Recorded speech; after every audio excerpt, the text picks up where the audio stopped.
5 seconds.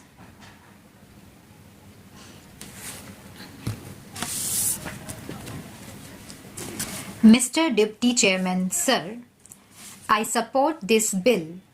I congratulate the Honorable Minister of Health for bringing this bill. I hope the Health Minister is strong enough for implementing this bill effectively. This food adulteration and drug adulteration are very serious crimes. The offenders like adulterants and adulterators are both anti-national and anti-social without any doubt. There are many kinds of adulterations.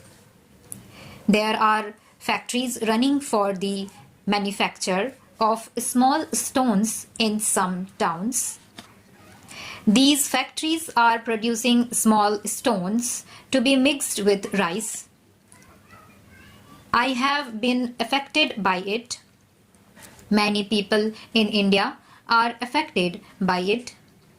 Therefore, I would request the government to take very stringent action on these anti-national and anti-social elements, the adulterators, and about adulterants also. There are so many kinds of adulteration. There is adulteration in milk. Nowadays, I cannot say whether the milk vendors are pouring water into milk or they are actually pouring milk into water. This is the extent of adulteration.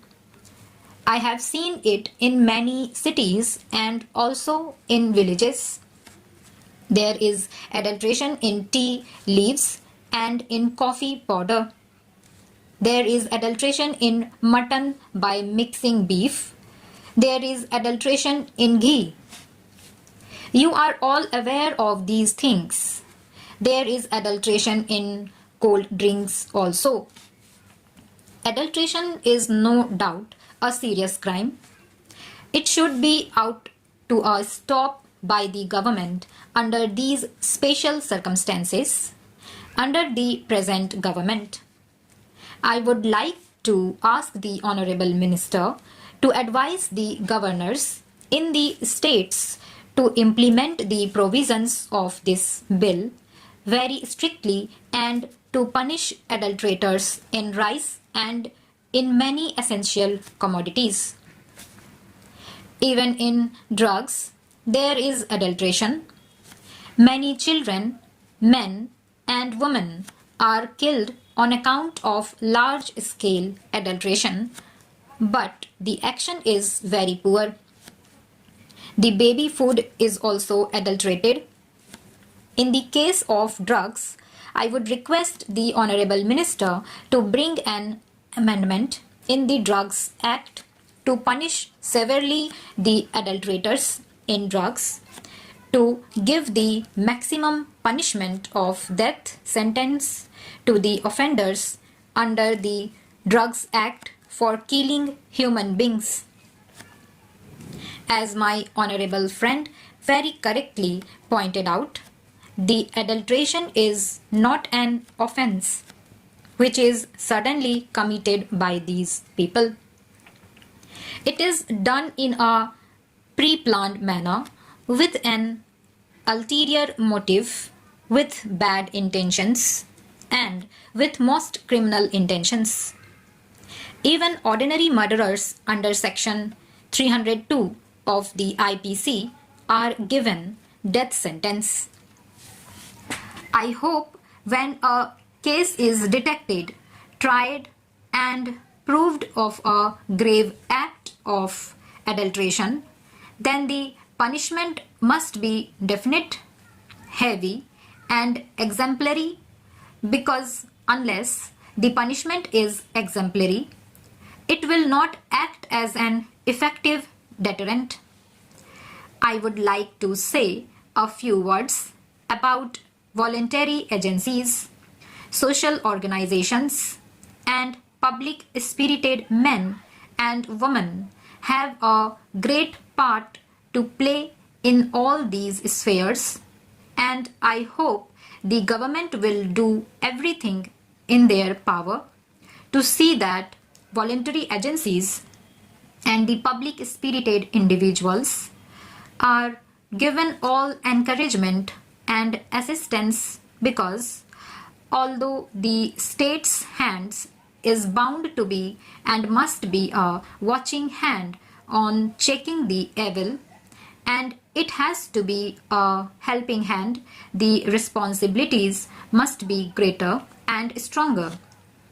It is from that angle that the consumers' interests, the consumers' council, and the consumer movements, as one sees in countries like the UK and USA and the other countries, must also be helped to develop in our country. There are certain defects in the bill. Under the existing section, there is a provision that the sample taken by the food inspector shall be divided into 3 parts. One will be given to the person from whom the sample is taken. The other is sent to the local health authorities, and the third one is sent for public analysis to the public analyst. The provision of giving a sample to the person concerned is a safeguard against manipulation and misuse by the food inspector and persons connected with his department. This salutary safeguard is sought to be taken away by amending the provisions of this Act. Therefore, it should be restored because the government's intention is to prevent harassment of the honest traders. Secondly, adulterant has been defined in this bill as any material which is used for adulteration.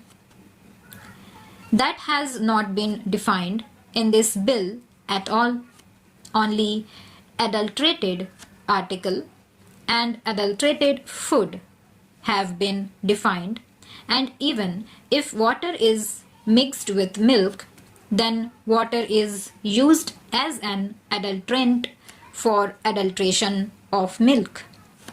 Now, therefore, if water is stored, it will also fall within the definition of adulterant. If sugar is mixed in barfi in excessive quantity and the khoya is not mixed as prescribed, then sugar can also be said to have been used as an adulterant. Therefore, my submission is that there is no necessity of defining adulterants afresh in this bill. In the old bill, it has been laid down that any material which is used for adulteration can be seized by the food inspector. Stop.